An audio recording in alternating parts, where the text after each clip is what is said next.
Hi friends, અત્યારે કેરીનું season છે. ઘણું બધું વેરાયટી ડીશ આપણા ઘરમાં બનતું હોય. આજે આપણે એક જ્યુસ બનાવી લઈશું. Hi friends, welcome my YouTube channel. એના માટે આપણે કેસર કેરી લીધેલું છે. 2-3 કેરીની જરૂર છે આપણે જ્યુસ બનાવવા માટે.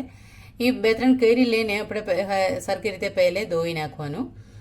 પછી આપણે સાબુદાણા જોઈતું છે. એ અડધો કપ જેટલું સાબુદાણા 2 કલાક માટે આપણે પલાળી રાખેલું હતું. એ પાણી બધું એમાંથી કાઢી નાખેલું છે. હવે આપણે એને ગરમ પાણીમાં ઉમેરી દઈશું.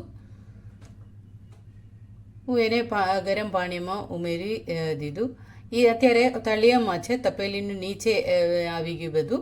પછી એ પાણી વધારે ગરમ થઈ જાય ત્યારેથી ઉપર આવવા માંડે. જલ્દી ટ્રાન્સપરન્ટ થઈ જાય. આપણે પલાળેલું હતું એટલા માટે. જો એ ઉપર આવ્યું ત્યારે આમાંથી એને આપણે પાણી સેપરેટ કરવાનું છે. એ સ્ટ્રેનરમાં નાખીને આપણે એને પાણીને સેપરેટ કરી નાખશું. ત્યારે એને ઉપર થોડું સાદું પાણી ઉમેરી દેવાનું. ત્યારે જો વધારે થવા માંડ્યું, ટ્રાન્સપરન્ટ થઈ ગયું જો, ત્યારે તમારે ખબર પડી જાય.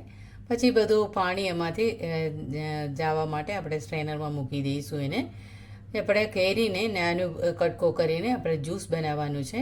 એટલે મોટું પીસ લઈને પછી ચાકુથી લાઈન પાડી એને ચમચીથી એને કાઢી નાખવાનું છે. બસ એટલું જલ્દી થઈ જાય, વેસ્ટ ન થાય. પછી આપણે અડધો લીટર દૂધ લીધેલું છે.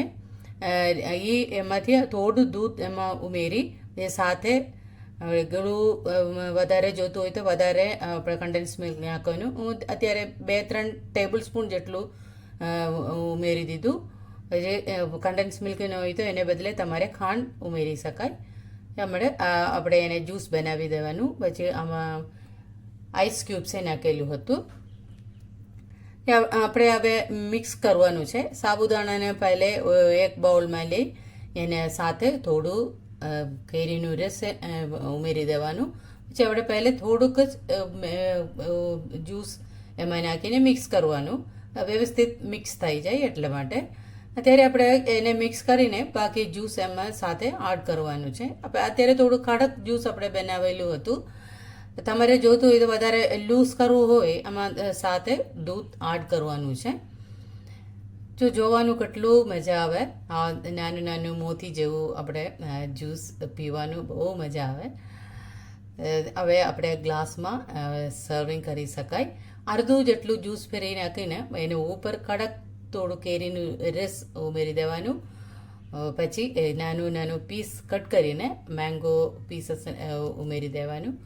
ઉપર થોડું જ્યુસે એડ કરી શકાય. પાછું એવી રીતે નાનું કટકો કરીને મેંગો મૂકી દેવાનું. ઉપર ગાર્નિશ કરવા માટે એક પુદીનાનો પત્તો રાખ્યું, તેની જરૂર નથી. બસ એટલું છે. તમે એવી રીતે બનાવીને એકવાર ટ્રાય કરજો. બહુ પીવાનું બહુ મજા આવે. મહેમાન આવે ત્યારે પણ બનાવી શકાય. બાળકોને તમે જરૂર બનાવીને એકવાર પીવડાવી દેજો તમે પણ. બસ એટલું છે. જો મારા આજના વિડીયો તમારે પસંદ આવ્યું હોય મારા ચેનલને લાઈક, શેર, સબસ્ક્રાઈબ કરવા ના ભૂલતા. મળીએ નેક્સ્ટ વિડીયોમાં. ત્યારે સુધી થેન્ક્સ ફોર વોચિંગ.